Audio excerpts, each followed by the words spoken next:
கோவையில் எண்ணெய் நிறுவன அதிகாரிகளுடன் எல்பிஜி டேங்கர் லாரி உரிமையாளர்கள் நடத்திய பேச்சுவார்த்தை நிறைவு பெற்றுள்ளது. இதன் பின்னர் உரிமையாளர்கள் சங்கத்தினர் செய்தியாளர்களுக்கு பேட்டியளிப்பதை பார்க்கலாம். டெண்டர் எங்களுக்கு டெண்டரை வழங்கியுள்ளார்கள். மேற்படி டெண்டரில் எங்களுக்கு பாதகமான அம்சங்கள் நிறைய உள்ளதால் நாங்கள் பலமுறை ஆயில் நிறுவன அதிகாரிகளிடம் தொலைபேசியிலும் அவர்களுக்கு இமெயில் மூலமாகவும் எங்களது கருத்துக்களை சொல்லி இந்த விதிகளை மாற்றி கொடுக்குமாறு கேட்டிருந்தோம். கடந்த 17/3/2025 சென்னையில் நடந்த மீட்டிங்லையும் கிட்டத்தட்ட எங்களுடைய 300 மெம்பர்கள் அன்னைக்கு கலந்துக்கிட்டாங்க.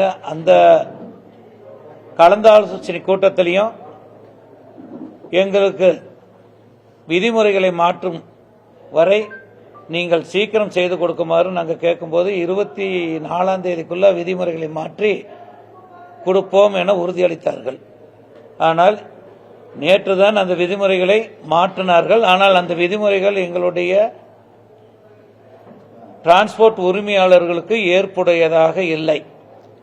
ஆகையால் எங்களது வண்டிகளை ஓட்ட முடியாத சூழ்நிலையின் காரணமாக வண்டிகளை நிறுத்தி வைத்துள்ளோம். இன்று முதல் நிறுத்தி வைத்துள்ளோம்.